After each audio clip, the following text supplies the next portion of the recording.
К новостям спорта. В Айхале прошла районная спартакиада до призывной молодежи среди школ северных площадок. В программу соревнований вошли несколько дисциплин, определивших степень подготовки юношей к службе в армии. На мероприятии побывали наши коллеги из Алмазного края. В районной спартакиаде до призывной молодежи приняли участие 4 команды, представлявшие учебные заведения Айхала и Удачного. Для учащихся школ северных площадок подобные испытания не первые, поэтому к данному мероприятию юноши специально готовились. Программа соревнований была построена на выполнении нормативов военно-прикладных дисциплин. Она включала строевую подготовку, бег на 1000 метров, плавание, стрельбу из мелкокалиберных винтовок, военизированную эстафету и общую физическую подготовку.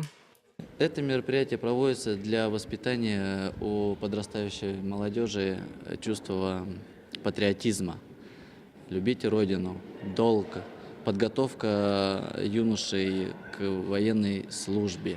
По словам организаторов спартакиады, многие допризывники показали хорошие результаты и смогли выполнить армейские нормативы. Во время спартакиады юноши проявили дисциплинированность и спортивную подготовку. Каждая команда стремилась показать лучшие результаты, поэтому развернулась серьезная борьба за первое место. В принципе, доволен результатами своей команды, но только где надеялись, там немного так проиграли. Но хотя в общем нормально. Каждый выполнял свою работу и, в принципе, все хорошо сделали. А соперники были сильные. Все очень сильные соперники. Все наши выкладывались на все 100.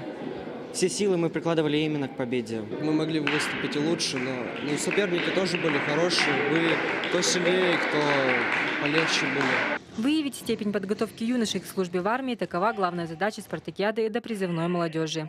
Как признались некоторые участники соревнований, они желают служить и целенаправленно к этому готовятся. Получаю опыт, конечно, уверенность в себе и подготовка к воинской службе, чтобы не был как новичком, знал уже, что к чему, строевая подготовка, физическая.